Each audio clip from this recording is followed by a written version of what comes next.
Hi, എല്ലാവർക്കും പുതിയൊരു വീഡിയോയിലേക്ക് വീണ്ടും സ്വാഗതം. കുറച്ച് ദിവസമായി ഞാൻ വീഡിയോ ഒക്കെ ചെയ്തിട്ട്. കാരണം എന്താ വെച്ചാൽ കുറച്ച് ഹെൽത്ത് ഇഷ്യൂസും കാര്യങ്ങളൊക്കെ ഉണ്ടായിരുന്നു. അതിന്റെ പിന്നാലായിരുന്നു കുറച്ച് ദിവസമായിട്ട്. അപ്പൊ ഈ ലഹരിക്കെതിരായിട്ടാണ് ഈ വീഡിയോ. നമ്മളിപ്പോ 2 ദിവസം മുന്നേ കേട്ടില്ലേ ലഹരി. അതെ, ഏറ്റവും ലേറ്റസ്റ്റ് ആയിട്ട് നമ്മൾ കണ്ട നമ്മളെ എന്താ പറയാ അഫ്നാനോ, എന്താ പേര് പറയാൻ എനിക്ക് തോന്നണില്ല, 4-5 പേരെ എങ്ങാണ്ട് 6 ആൾക്കാരെ കൊല്ലാൻ ഉദ്ദേശിച്ചു. ചുറ്റികൊണ്ട് അടിച്ചിട്ട്. അത് സ്വന്തം ഇപ്പയാണോ അനിയനാണോ ഉമ്മയാണോ എന്നുള്ള ചിന്തയൊന്നുമില്ല. കാരണം അത് അടിച്ചു കഴിഞ്ഞാൽ അറിയില്ലല്ലോ. ഇപ്പൊ ഞാൻ ഇങ്ങനെ വീഡിയോ ചെയ്തിട്ട് കാര്യമില്ല. ഇങ്ങനെ ഒരുപാട് ആൾക്കാർ ഇതിനെതിരായിട്ട് വീഡിയോ ചെയ്യുന്നുണ്ട്. എന്നിട്ടും എന്താ പറയാ, കഴിക്കേണ്ട ആൾക്കാർ കഴിക്കുന്നുണ്ട്, പിടിക്കുന്നുണ്ട് ഡെയിലി. വീണ്ടും ഇത് ആൾക്കാർ ഉപയോഗിക്കുന്നുണ്ട്. നമ്മളിപ്പോ ഈ വീഡിയോ പറയുമ്പോ വരെ നമ്മളെ ചുറ്റുവട്ടത്ത് വരെ ഉപയോഗിക്കുന്നുണ്ടാവും. നമുക്ക് എല്ലാം ഒറ്റയടിക്ക് നിർത്താൻ പറ്റുമെന്ന് എനിക്ക് തോന്നണില്ല.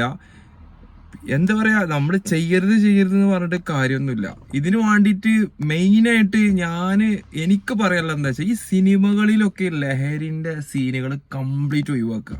2 ദിവസം മുന്നേ ഞാനൊരു സിനിമ കണ്ടു, ഓഫീസർ ഓൺ ഡ്യൂട്ടി. അങ്ങനെ ഒരു സിനിമ അടിപൊളി സിനിമയാണ്, ലഹരിക്കെതിരായിട്ടുള്ള സിനിമയാണ്, കുഴപ്പമില്ല. പക്ഷെ സിനിമയിൽ എന്താ വെച്ചാല് ഈ ലഹരി ഉപയോഗിക്കുന്ന രംഗങ്ങൾ കൂടുതലായിട്ട് ഇങ്ങനെ സിനിമയിൽ കണ്ടു.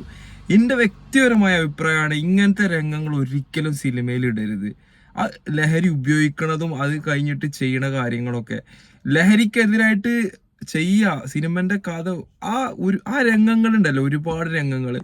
അത് ഇനി നെഗറ്റീവായിട്ട് യൂസ് ചെയ്യുകയാണെന്നുണ്ടെങ്കിലും ഈ സിനിമകളിൽ ഈ ലഹരി ഉപയോഗിച്ചിട്ടുള്ള സീൻസുകൾ ഭയങ്കരമായിട്ട് വരുന്നത്, അതും ഒരു ഒരു കുറച്ച് ആളുകൾക്കെങ്കിലും അത് എന്താ പറയാ അറിയാനും ഇതിലുള്ള എന്താ പറയാ ടെൻഡൻസി വരും.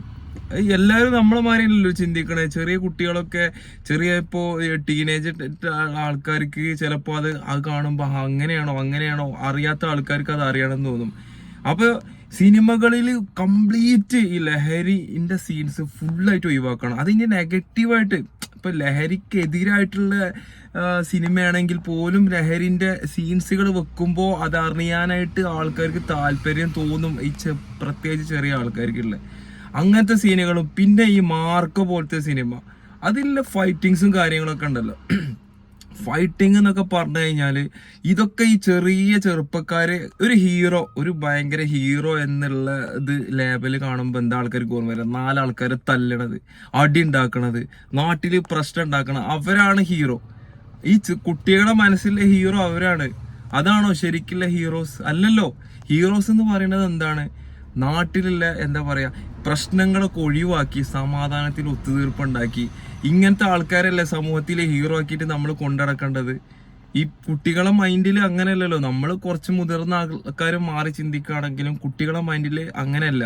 അപ്പൊ അവരിങ്ങനത്തെ രംഗങ്ങളും ഇങ്ങനത്തെ സിനിമകളൊക്കെ കാണുമ്പോൾ അത് തെറ്റായിട്ടുള്ള മെസ്സേജ് കുട്ടികളിലേക്ക് എന്തായാലും പോകും. അപ്പോൾ സിനിമ എനിക്ക് ഭയങ്കര ഇഷ്ടമാണ്. ഒരുപാട് നല്ല സിനിമകൾ ഞാൻ കണ്ടിട്ടുണ്ട്.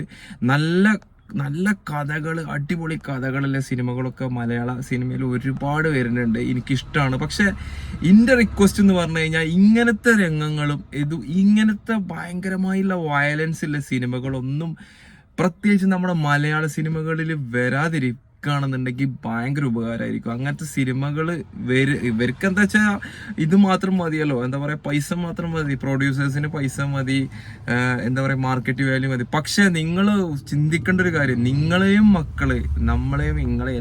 മക്കളും എല്ലാവർക്കും ഇതിന്റെ അടിമകളാകാനുള്ള സാധ്യതകൾ എല്ലാം നമ്മളെ നാട്ടിലുണ്ട്. വീഡിയോ കുറച്ച് വൈകാരികമായിട്ട് പോയി എന്ന് തോന്നുന്നുണ്ട്.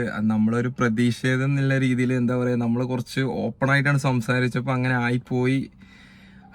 എന്തായാലും ഞാനൊരു നല്ലൊരു ഉദ്ദേശത്തോടു കൂടിയാണ് ഈ വീഡിയോസ് ചെയ്യുന്നത്. അപ്പോൾ പരമാവധി ഈ വീഡിയോ നിങ്ങളെല്ലാവരും കാണുക. അപ്പോൾ ഞാൻ എന്താണ് ഉദ്ദേശിച്ചത് എന്ന് നിങ്ങൾക്ക് എല്ലാവർക്കും മനസ്സിലായി എന്ന് വിചാരിക്കുന്ന വീഡിയോ കാണുന്ന ആൾക്കാര്.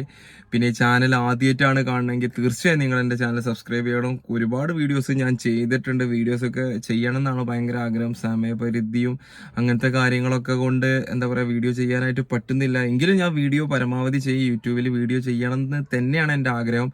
പക്ഷെ ഈ ഒരു സബ്ജക്റ്റ് എല്ലാവരും ശ്രദ്ധിക്കേണ്ട സബ്ജക്റ്റാണ്. അതുകൊണ്ടാണ് കുറച്ച് വൈകാരികമായി സംസാരിച്ചത്. അപ്പോൾ വീണ്ടും പുതിയൊരു വീഡിയോ ആയിട്ട് കാണുന്നവരെ എല്ലാവർക്കും ബായ്.